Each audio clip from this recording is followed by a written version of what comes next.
Isn't that beautiful?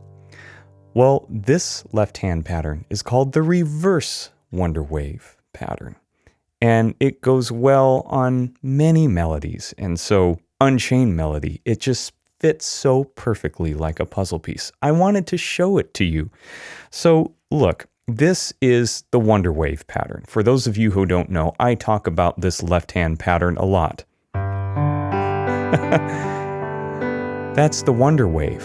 What I just did now in the beginning was the reverse Wonderwave. The wave is coming back.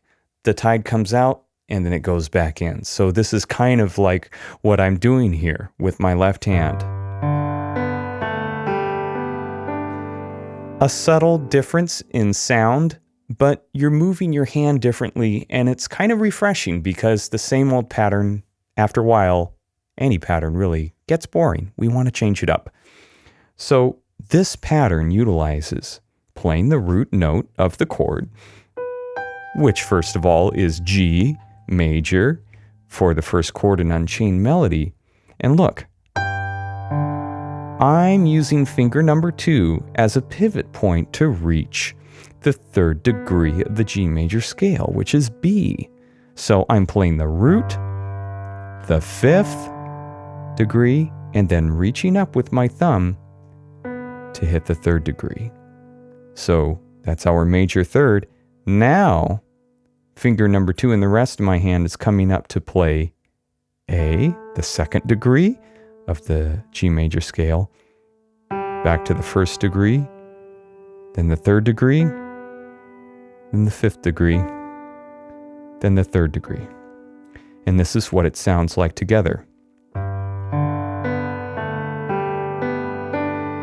I'll do it again.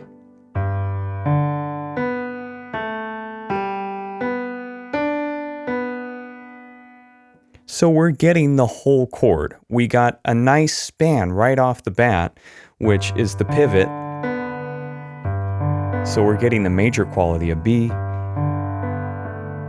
And then we're using a G major shape, basically, coming down into the wave, the reverse wave. So that's what makes it fun to play. You got the wide width and expanse, all right, of the keyboard. That's a 10th. From G to B is a 10th. So it sounds really good off the bat. Then you're reversing the wave and coming back down and hitting the chords. I like this sound. So let's play a little bit. I want to show you what I discovered.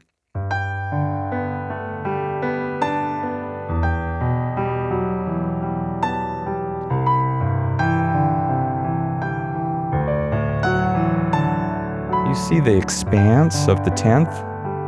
It sounds so nice.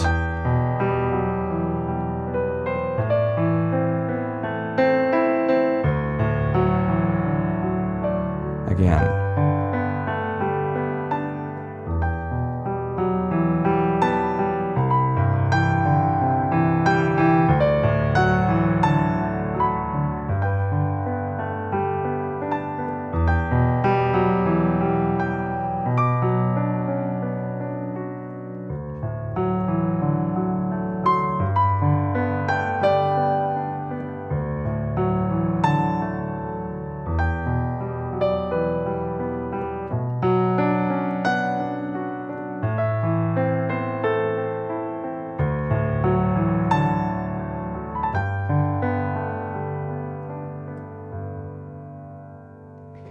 Isn't that pretty?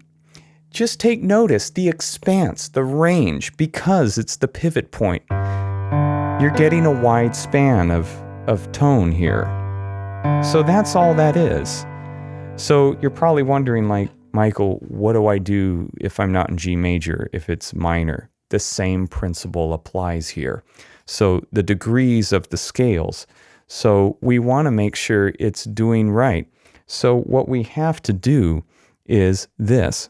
So no matter what chord, it's the same scale degrees. The 1st degree of the chord, which is G, the 5th degree in G major, reaching up to the 3rd degree, to the 2nd degree, to the 1st degree, to the third degree, to the fifth degree, to the third degree. Okay, so the second chord in Unchained Melody is E minor. Well, what's the first degree, the root note? E. What's the fifth degree in the E minor scale? B. The third degree reaching up here, G. The second degree, F sharp. Then the first degree, E. The fifth degree, which is B. And then the third degree.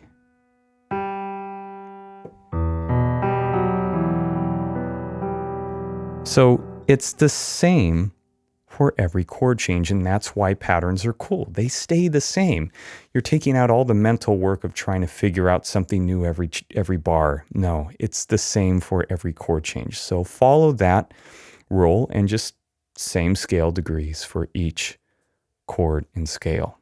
So what do we do now? What if there's a song in 3/4? I'm going to play Scarborough Fair in 3/4. That's the time signature. And does this pattern fit? Can you modify it? Yes, you can. This is how it sounds.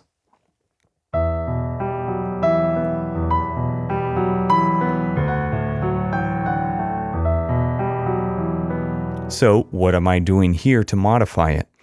Obviously, I have to take out some notes because in 3/4, there's 1, 2, 3, 4, 5, 6. There's 6th, 8th notes in one bar. So in 4/4, there's 8 eighth notes. So we're subtracting 2. So we have to modify the pattern to some extent. Now, there's many ways to do this, but I settled on this way. I'm doing the same thing to the 5th, then pivoting up to the 3, and then the 2nd, the root, and the 5th degree. 1 and 2 and 3 and. That's what I'm doing. So that modification works for 3/4.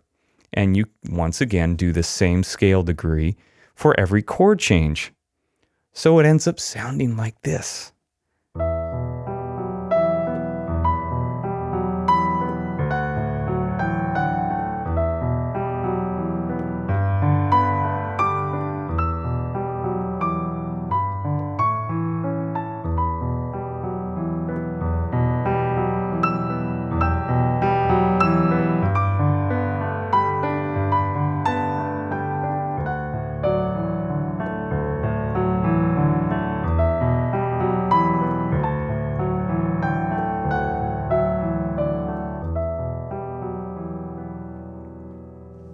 So that's how you do the reverse Wonderwave in 3/4.